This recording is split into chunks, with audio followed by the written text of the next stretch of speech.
Nakatayo sa gitna ng malawak na kapatagan, itinuro ni Light ang dalawang taong nasa kanyang tabi. Bago tayo magsimula sa pangangaso ng mga halimaw, ipapakilala ko muna ang dalawang tutulong sa iyo sa pagpapataas ng level mo. Chapter 150, People Worth Watching. Tahimik na ipinakilala ni Light ang kanyang mga bagong summon. Sila sina Orca at Chaos. Kamakailan ko lang sila na summon.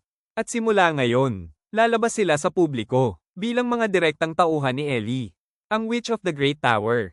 Marahang bumaling si Light kay Lilith saka ipinaliwanag ang dahilan kung bakit niya sila ipinakilala. Sa tingin ko, mas madalas na kayong magkikita ng Witch of the Great Tower sa mga opisyal na pagtitipon. Kaya naisip kong, magandang pagkakataon ito, habang tinutulungan kanilang mag-level up, na makilala mo rin sila. Your Highness. Ipinatong ni Orca ang isang kamay sa kanyang dibdib bago magalang na yumuko. Isang karangalan ng makilala kayo. Princess Lilith ng Human Kingdom. Ako si UR Fantastical Fiddler, Orca. Level 8,888. Lubos akong nagagalak, na pinagkalooban ninyo kami ng inyong presensya. Ngunit sa sumunod na sandali, biglang nanlamig ang buong paligid. Tahimik na humakbang si Chaos sa unahan.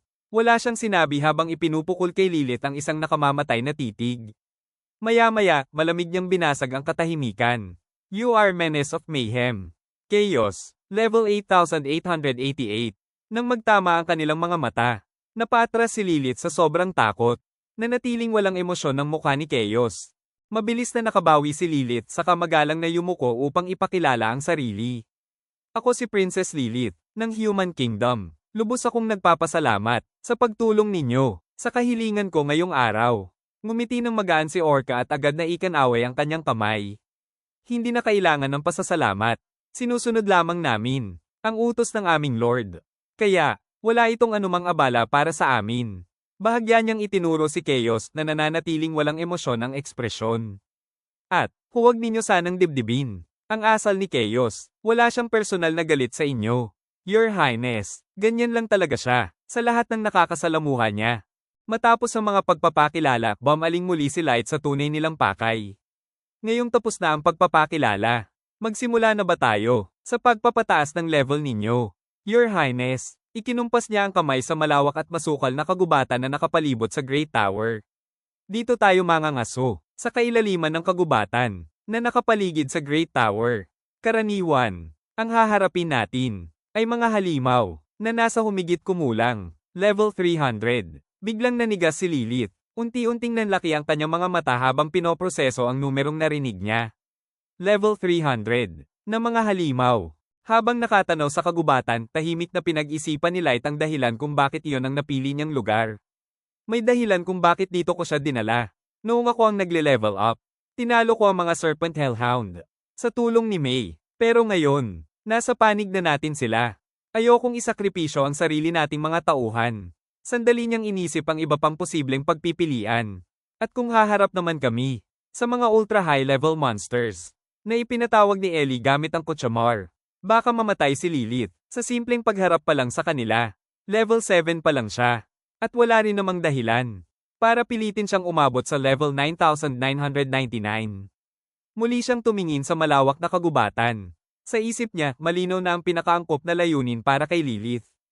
Kapag naging reyna na siya, sapat na ang level na nasa daan-daang bilang upang maprotektahan siya mula sa karamihan ng mga assassination attempt.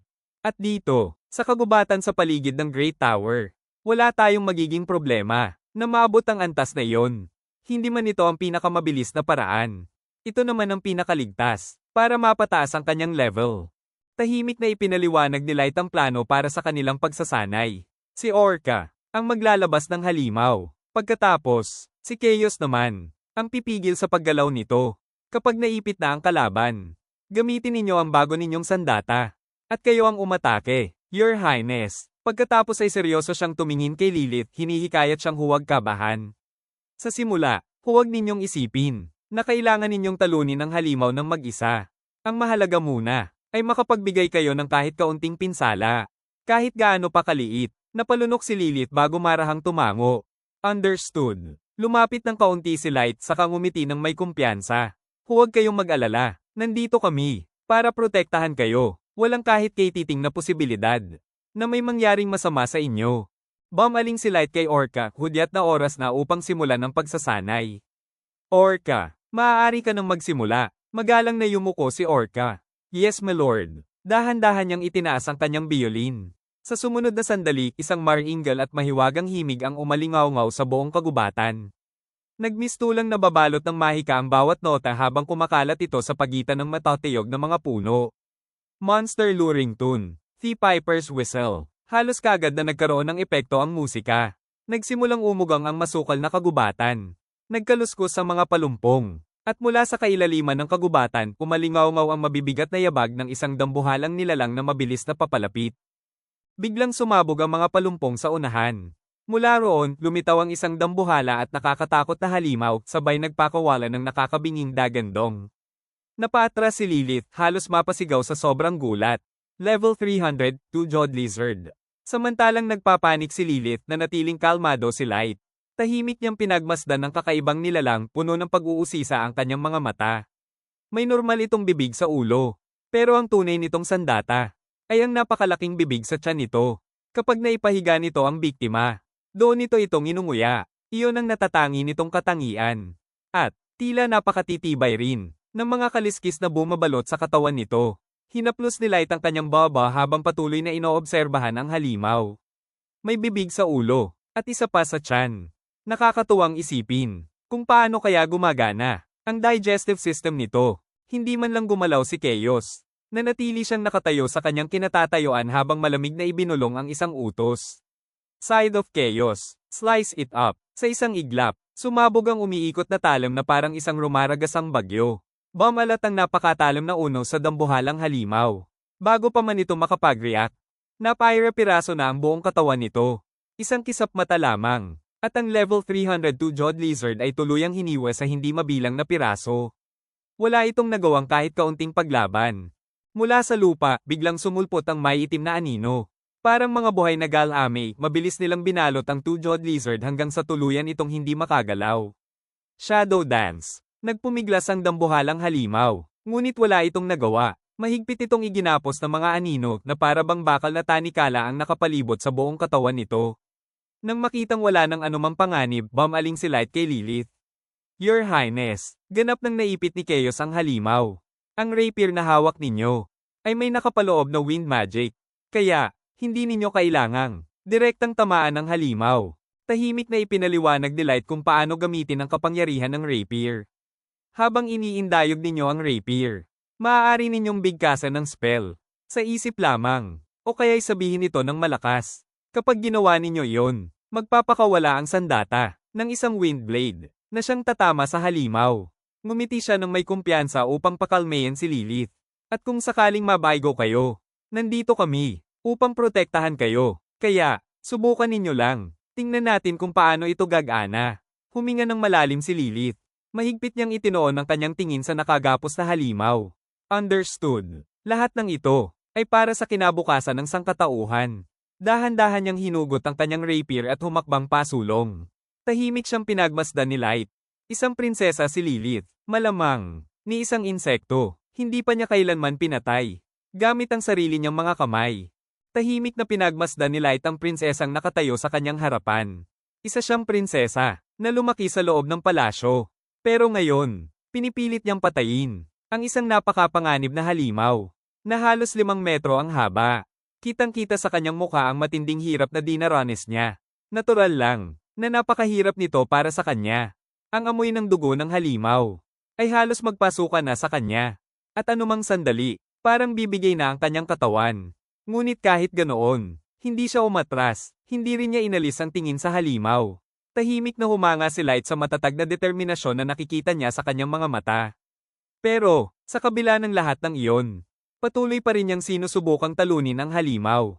Para sa kinabukasan ng sangkatauhan. Mahigpit na hinawakan ni Lilith ang kanyang enchanted rapier. Itinaas niya ito ng mataas, ibinuhos ang lahat ng natitira niyang lakas ng loob upang gamitin ang kanyang unang magic spell. Wind. Humugot siya ng malalim na hininga. Kasabay ng isang mabilis na pag-indayog ng kanyang rapier. Sumiklab ang maningning na berdeng mahika. Isang matalim na talam ng hangin ang humarurot sa ere, diretso patungo sa halimaw. Cut. Ramagasa ang matalim na wind blade sa himpapawid. Sa isang iglap, Direkta nitong tinamaan ang nakagapos na halimaw. Walang anumang paglaban. Malinis nitong hiniwa ang dambuhalang nilalang sa gitna na para bang papel lamang ang katawan nito. Nanlaki ang mga mata ni Lilith. Hindi siya makapaniwala sa sariling nagawa. Kasunod nito, bumagsak ng napakalakas ang magkabilang bahagi ng katawan ng two-jawed lizard sa lupa. Umalingaw-ngaw ang tunog sa buong kagubatan habang tumalsik ang dugo at unti-unting hamupa ang alikabok. Tahimik na napatitig si Lilith sa patay na halimaw. Hindi pa rin siya makapaniwala na siya mismo ang nakapatay nito. Unti-unting lumaki ang mga mata ni Lilith. Doon lamang tuluyang nag-sink in sa kanya. Ang ginawa niya, sa di kalayuan, bahagyang nangingisay pa ang 20 putol na bahagi ng katawan ng halimaw habang dahan-daang umaagos ang dugo nito sa lupa. Nanlambot ang buong katawan ni Lilith.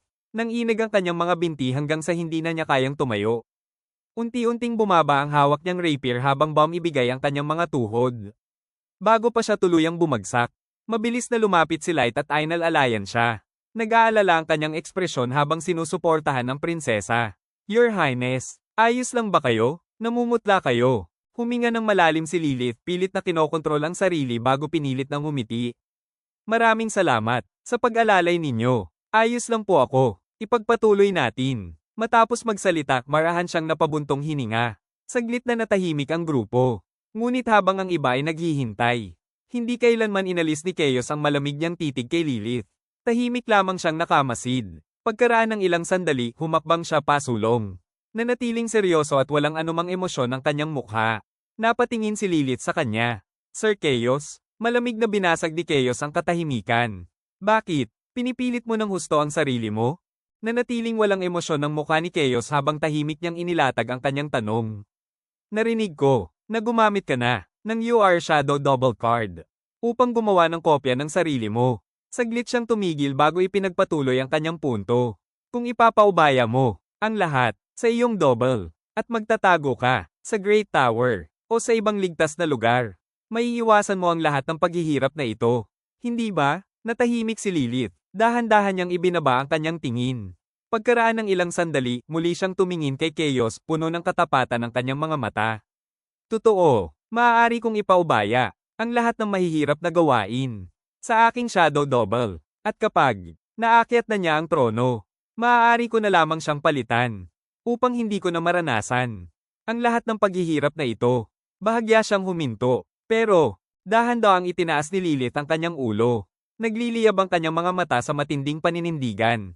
Walang bahid ng pag-aalinlangan sa kanyang boses.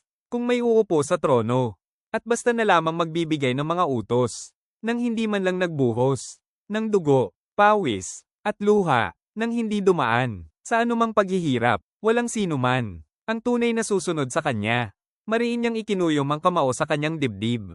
Nanatiling matatag ang kanyang tinig. At kapag naiisip ko, ang mga mamamayan kong patuloy na nagdurusa. Ang pinagdaraanan ko ngayon ay wala lang. Tahimik na pinagmasdan ni Light si Lilith. Unti-unti mas lalo niyang naunawaan ang bigat ng kanyang determinasyon. Maaari naman siyang manatili bilang isang prinsesang namumuhay ng komportable at ligtas. Pero, seryoso siya sa paggamit ng sarili niyang lakas upang lumikha ng mas magandang kinabukasan para sa sangkatauhan. Dahan-daang ipinikit ni Chaos ang kanyang mga mata. Sa unang pagkakataon, nagpakita siya ng bahagyang paggalang. Akala ko, wala nang mailigtas sa mga tao sa ibabaw. Pero, tila mayroon pa rin. Sa inyo, nakarapat-dapat pagmasdan. Napakurap si Lilith, halatang nagulat sa hindi inaasahang papuri. Bahagya niyang ikaniling ang ulo. Pagkaraan ng ilang sandali, alanganin siyang ngumiti. Thank you. Tumango si Light at muling ibinalik ang usapan sa kanilang pagsasanay. Nauunawaan ko. Kung ganoon, ipagpatuloy na natin. Ngumiti siya ng magaan kay Lilith, puno ng pag-aalala at suporta. Pero, huwag ninyong madaliin ang sarili ninyo. Your Highness, mag-level up kayo, ayon sa sarili ninyong bilis. At huwag ninyong ipilit ang kaya lamang ng katawan ninyo. May oras pa tayo. Saglit na napatitig si Lilith kay Light. Muli niyang naramdaman ang kabaitan nito. Unti-unting lumambat ang kanyang ekspresyon habang taos-puso siyang nagpasalamat. Lubos po akong nagpapasalamat sa inyong malasakit, Lord Light. Muling bumaling si Light kay Orca upang ipagpatuloy ang kanilang pagsasanay. Orca, pakihila rito. Ang susunod na halimaw. Magalang na yumuko si Orca. Yes, my lord. Habang abala sina Light, Orca, at Kayo sa pagtulong kay Lilith na mag-level up. Unti-unting lumipat ang tanawin sa malayong Great Tower. Sa likod ng katahimikan ng napakataas na tore, may isa na namang lihim na plano ang nagsisimulang umusad. Habang tinutulungan ni Light, Orca, at Kayo si Lilith, isang misteryosong babae, ang lihim na nakapasok sa grupo ng mga alipin na tinanggap ng Great Tower. Nagpanggap si Mickey na sobrang tuwang-tuwa habang todo ang pag-arte sa kanyang napaka-cute na reaksyon. Maraming salamat sa pagligtas sa akin. Ngumiti siya ng matamis bago mapaglarong Commandant. Pinasaya ninyo ang batang si Mickey.